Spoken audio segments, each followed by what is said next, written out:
Il-Ministru għall-Finanzi Edward Cicluna ħabbar li l-Gvern taħares li waqqaf Aġenzija Nazzjonali kontra l-Kriminalità Ekonomika. Quddiem investituri mir-Renju Unit, il-Professur Cicluna spjega li din l-Aġenzija tkun l-ewwel tax-xorta tagħha f'Malta biex tiġġieled il-kriminalità organizzata, apparti li hemm dipartimenti fih dan il-korp tal-Pulizija u l-Awtorità Maltija s-Servizzi Finanzjarji l-MFSA. Spjega kif din l-Aġenzija mistennija titwaqqaf wara ħidma bir-reqqa b'kollaborazzjoni mal-Gvern tar-Renju Unit biex tiġġieled kriminalità ekonomika massiċċa li tipprova tinfiltra f'kull pajjiż madwar id-dinja. Qed nitkellmu kumpaniji kbar li qed jgħaddu mijiet ta' miljuni minn ċertu istituzzjonijiet finanzjarji. U allura trid aġenzija serja b'nies professjonisti ġifieri tal-affarijiet tagħhom li trenjati barra wkoll illi jkunu kapaċi jiddiljaw ma' dal-crime. B'reazzjoni għal din l-aħbar ta' twaqqif ta' aġenzija li turi aktar l-impenn tal-Gvern fil-ġlieda kontra l-ħasil tal-flus, wieħed minn dawk interessati li jinvestu f'pajjiżna saħaq li dan huwa pass fid-direzzjoni tajba minn Malta. Economic crime happens all around the world, and money laundering and all of those challenges is all over the place. I know that how seriously that's taken in the UK. The fact that Malta is working with the Home Office there, I think, is a very, very good thing.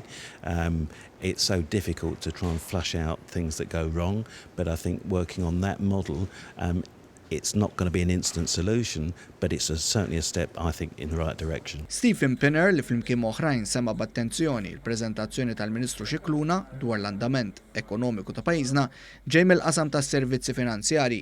Fl-isfond ta' Brexit saħaq li Malta hija pajjiż ideali li jagħti opportunità lil kumpaniji Brittaniċi biex jiftħu ferra f'pajjiżna u bekk iżommu saqajhom fis-suq waħdieni tal-Unjoni Ewropea. Our view is that Brexit is going to happen.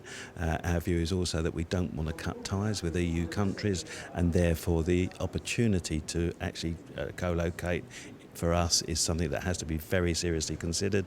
A lot of us have already gone down that road, and we're looking for countries that have got organisations involved, governments involved, that want to encourage that co-location opportunity. And from what I've heard so far, it looks like Malta is one of those countries. Intant il-Ministru Cicluna spjega kif Malta llum għandha ekonomija diversifikata.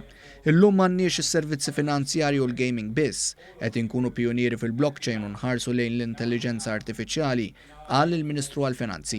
Huwa għamel referenza għal rapporti tal-Aġenziji Internazzjonali ta' Kreditu li l-kol taw ċertifikati eċċellenti għall-ekonomija Maltija. Dan fid-dawl ukoll li Brexit jista' jkompli jġib aktar investiment lejn Malta, hekk kif hu mifhum li bosta minn dawn id-delegazzjonijiet ta' investituri mir-Renju Unit iwasslu biex jinvestu l-kapital tagħhom f'dan ix-xiber tard. Potenzjal kbir.